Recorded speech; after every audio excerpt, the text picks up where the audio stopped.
Let's go ahead and open our Bibles to Matthew chapter 27, Mark chapter 15, the end of Luke 22, and the end of John 18. We're talking about events that occurred on the day of Jesus' atonement for our sin. Last session, we saw that he was condemned by the high priest and the Sanhedrin during their preliminary hearings at the residence of the high priest on the western hill of the city of Jerusalem. But they cannot turn him over to the Romans until they've done the official trial. And so that is what we see described next. Matthew 27:1 says, when morning came. So once the sun is up, then they'll be able to condemn him officially. Sun comes up at this time of year. We're talking about the very beginning of April, sometime near what should be about 6:20, 6:30, something in that neighborhood.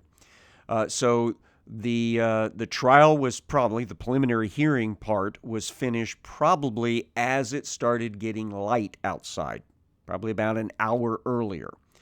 And then they walked him down through the streets until they arrived at the council chamber, which we don't know exactly where it was located, but the testimony that we have of people regarding the temple, such as Josephus, seem to indicate that the temple, that the chamber was located in the northern and western part of the temple complex, not very far from the Tower of Antonia, which was the praetorium that we'll be talking about later. It was located on the northwest quadrant of the Temple Mount. So when morning came, all the chief priests and the elders of the people took counsel against Jesus to put him to death. Mark 15:1, as soon as it was morning, the chief priests held a consultation with the elders and the scribes and the whole council. Luke chapter 22, verse 66 gives even more details. When the day came, the assembly of the elders and the people gathered together, both chief priests and scribes, and they led him away to their council. So here we are talking about, as soon as it was light enough, the whole Sanhedrin that had been at the residence of Caiaphas takes the condemned Jesus across town to the official chamber, and once the sun comes up, once it's officially dawn, they then had their official trial. It's not going to take very long. Verse 67, they said, if you are the Christ, tell us. So this is the way that they condemned him in the preliminary hearing. Remember, they couldn't get the witnesses to agree to condemn him. When the high priest just generically asked him to respond to the testimony offered by the witnesses, Jesus didn't say anything. So finally, Caiaphas said, I adjure you, I order you by the name, I adjure you by God himself, bear testimony. Are you or are you not the Christ? And Jesus' response was, I am, and I tell you that you will eventually see me coming as the Son of Man on the clouds, in fulfillment of Daniel chapter number 7. And that's when they said, blasphemy. He's condemned himself. And then they began feeling free to abuse him because, as far as they were concerned, he was now guilty of self-incrimination. So now the council needs to repeat that. They want him to repeat those same words again. But interestingly enough, Jesus kind of drags it out a little bit. So verse 67 again. If you're the Christ, tell us. But he said to them, if I tell you, you will not believe. And if I ask you, you will not answer. So Jesus provides this testimony. You're not going to believe my response because you've already made your mind up that I'm not. But if I were to try to engage you, to challenge this prejudice of yours, you're not going to respond to my queries. So, verse 69, but from now on, the Son of Man shall be seated at the right hand of the power of God. So that's the prediction of his ascension. He's going to go back to where he came from, back into the eternal presence of the Father. Verse 70, so they all said, are you the Son of God then? So they need him to verbalize the same thing he did in the preliminary hearing. So that's what they're driving at here.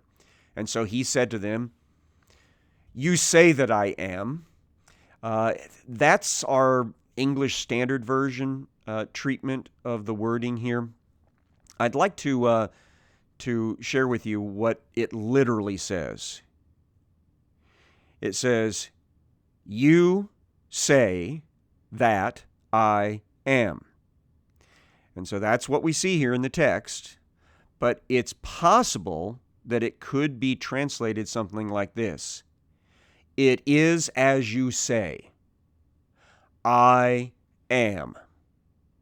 And so I think that's actually the way we should understand this, is that Jesus finally affirms to them, you are correct in your assertion. And then he says, the words that bring great anger from them, the words that echo Exodus chapter 3, where Moses had said, I'm going to go and talk to the people about you telling me to go there and get them out of slavery. They know a lot of different gods. Which God should I tell them is sending me?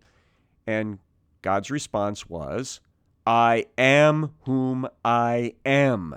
Tell them I am sent you. And so this becomes a flash phrase for the Jewish people. When they hear it claimed by someone, they think that that person is claiming to be God. Well, Jesus is actually claiming to be God. That's because it's true. So Jesus says the words, I am. And then verse 71, then they said, what further testimony do we need? We have heard it ourselves from his own lips. And so this is when they can officially condemn him. It's probably close to 6:30 in the morning on the 14th day of the first Jewish month. The sun has just barely come up, and they have now done what is required by their law. They've crossed all the T's, dotted all the I's. They've made everything official. But they have one additional step that they have to take. And that is, in order for them to have him executed, they have to go through the Roman court next. Because Roman law regarding the Jewish nation was that only a Roman prefect with capital authority can declare the death of a Jewish person. Only the Romans can execute, with this exception. The Romans had already agreed that the perimeter around the Holy Temple shrine area could have signs put up that any Gentile found beyond this point it will be guilty or responsible for their own death. So the Jewish people had been given authority to execute instantly, on the spot, anyone that violated that sacred precinct of the Temple Mount. Jesus has not done any of that.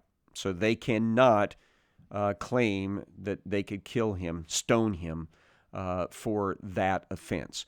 Instead, they have to get this rubber stamped. They actually have to turn him over to the Roman authorities and have him killed. In fact, that's what we see next in all the passages. It says, this is Luke 23:1, then the whole company of them arose and brought him before Pilate. Because it is only Pilate that can have him executed. Now, John tells us something special at this point. John chapter 18, verse number 28.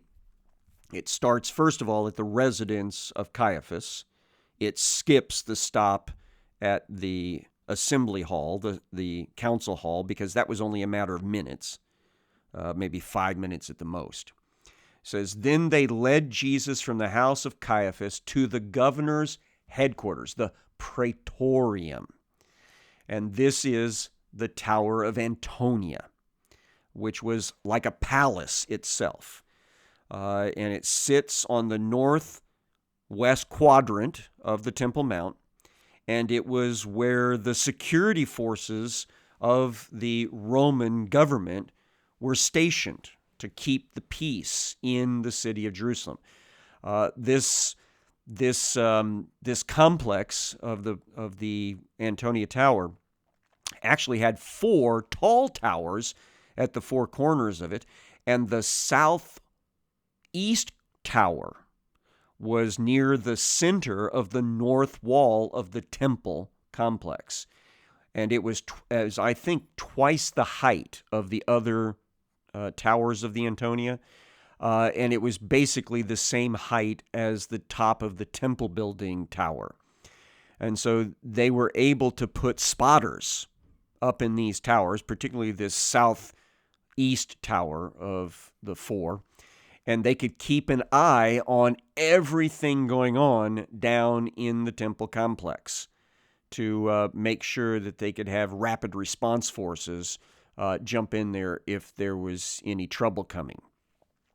We also believe that the Tower of Antonia had a couple of communicating bridges between the portico, the northern portico of the Temple Mount, and the Tower of Antonia, which allowed the security forces of Rome to come across and go around the entire upper tier of the surrounding tower, or the surrounding area of the Temple Mount, so that they could have patrols that could keep track everywhere, and again, have rapid response forces that could put down any trouble before it got too far gone. We have a really good representation of these rapid response forces from Antonia Tower in the book of Acts. Whenever Paul was being beaten by the crowd in the court of the Gentiles, and suddenly a whole bunch of Romans come down into the region and surround him and arrest him, and they take him back upstairs in the temple complex, and then presumably they were going to take him across one of these bridges into the Tower of Antonia. And so they are going to take Jesus to the Tower of Antonia, but not they themselves go in because of this. Again, John 18:28. So they came to the governor's headquarters, that is the Tower of Antonia. It was early morning. It's just barely daylight. So maybe 6:30 or so. And they themselves did not enter the governor's headquarters so that they would not be defiled, but could eat the Passover.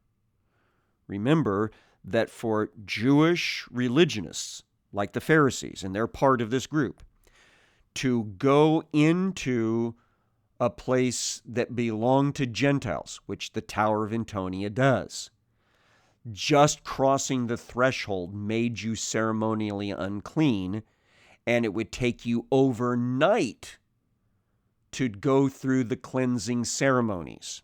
And that's problematic because it is the morning of the 14th day of the first Jewish month. the day on which the Passover lambs are butchered. And so these guys need to go through that ceremony of butchering their Passover lamb later today so that they could eat the Passover after sunset tonight on the 15th. And so they don't dare contaminate themselves ceremonially by going into the Gentile territory of the Praetorian Tower. So Pilate went outside to them.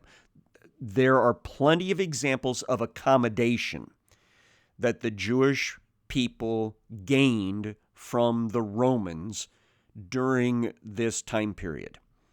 Not the least of which was there are never allowed in Jerusalem any type of images that the Romans would habitually have. In fact, Pilate got in trouble during his first few weeks as prefect, Roman prefect at Judea, because he didn't feel that he wanted to agree to that sort of accommodation. So he ordered his troops to go ahead and take all of their military standards with them that would have had, well, the eagle would have been one of them, but also images of Tiberius Caesar, images of animals, images of their gods. These would be on all their little banners. And so he told them, go ahead and take those up to Jerusalem. And when they woke up in the morning, when the Jewish people woke up in the morning and they saw some of these images at the Antonia Tower, they had a fit. And a whole bunch of them went down and protested at Caesarea on the coast in front of the residence of Pilate down there. And they did it for almost a week, until finally he told them they needed to cease and desist and disperse. Otherwise, he was going to take action against them, beat them, possibly even kill some of them. And they said, it'd be better for us to die than for us to put up with these images. And so he blinked at that point, and he gave up, and he recalled the images. And so Pilate has been living up to this accommodation standard for a long time, understanding the Jewish people, particularly the religious ones, have very strict scruples.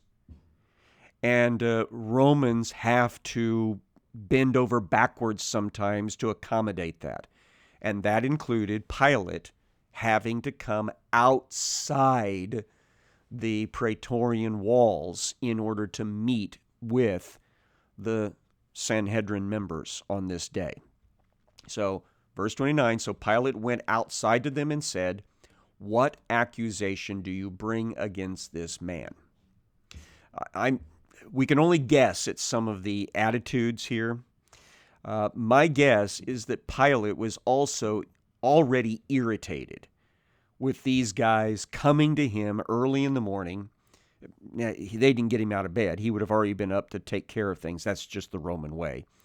But probably irritated that they're coming to him early on this morning, expecting him to rubber stamp something for them, and that they made him come outside in this accommodation of their religious scruples. So it seems almost as if he plans on giving them a hard time back and not cooperating. It was probably very common practice to rubber stamp an awful lot of these execution requests from the Jewish Sanhedrin. He's apparently not going to play that way today. So, what accusation do you bring against this man? And they answered him, if this man were not doing evil, we would not have delivered him over to you. So effectively saying, if he wasn't a bad guy, we wouldn't be here. And so Pilate said to them, well, then take him yourself and judge him by your own law. And the Jews said to him, it is not lawful for us to put anyone to death. And this, John says, was to fulfill the word that Jesus had spoken, to show by what kind of death he was going to die. Because the Jewish traditional way of executing a criminal is by stoning.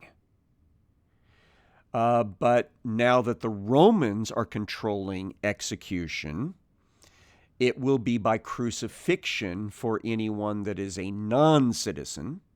Jesus is a non-citizen. And by having their heads chopped off if they happen to be both Jewish and a Roman citizen. An example of that would be the Apostle James. He seems to have been a Roman citizen. And so they have effectively said, look, you're going to have to take him off our hands and execute him for us because we can't do it. We're not allowed to stone him. And so Pilate has to listen as they accuse him. Now, what do they accuse him of? This is where we have to go somewhere else. Luke 23:2. So they begin to accuse him, saying, "We found this man misleading our nation and forbidding us to give tribute to Caesar, and saying that he himself is Christ, a king." So the accusation they make is twofold. Number one, he's here causing trouble for our Jewishness. He is a false Jewish leader.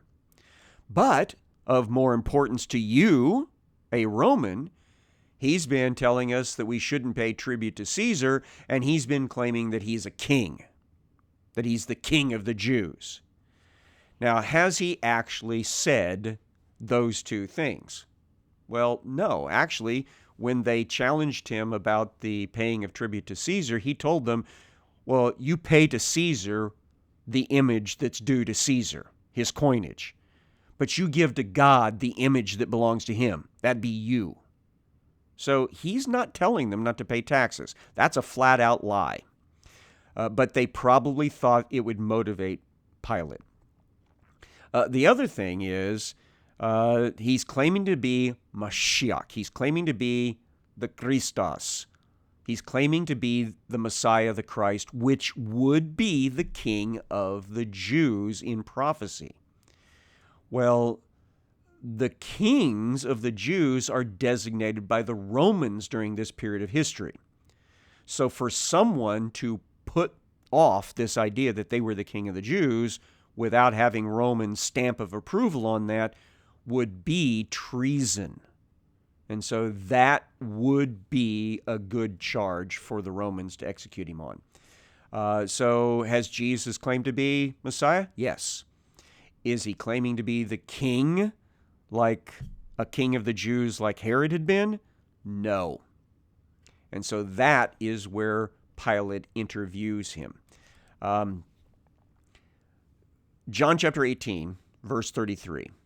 So Pilate entered his headquarters again and called Jesus and said to him, "Are you the king of the Jews?" So are you making the claim that you are the king of the Jewish people, even though we Romans did not appoint you? Verse 34, Jesus answered, "Do you say this on your own accord, or did others say it to you about me?" So are you coming to this conclusion because you've heard evidence from your people, or are you getting this from somewhere else? Pilate answered, "Am I a Jew? Your own nation and the chief priests have delivered you over to me. What have you done?" So Pilate's like, I don't even want to get involved in this whole thing. It's your own Jewish leadership that's saying that you need to be executed. So verse 36, Jesus responds, "My kingdom is not of this world." Now you must pay attention to the chronological context here. The Jewish people had gotten into the habit of thinking that when the Messiah came, everything was over, that he was going to declare himself to be the king, and then the resurrection of the saints was going to happen, the transformation of the living ones was going to happen, the old heaven and old earth were going to pass away, new heaven and new earth were going to come into existence, the curse was going to be done away with. Everything that we think of in relationship to the second coming of Jesus, they believed was going to happen when the Messiah declared himself in their time period. But that's not the way it's going to play out. Jesus came the first time to be the Savior, to be the atoning sacrifice for sin, to lay his life down, to be the last Passover lamb, the ultimate Passover lamb. He did not come this first time to be the King of Kings and Lord of Lords. That's the next time around. So Jesus is trying to express that to Pilate here. My kingdom is not of this world, of this era. If my kingdom were of this world, my servants would have been fighting that I might not be delivered over to the Jews. My kingdom is not from this world. Come back next time and we'll pick up right there.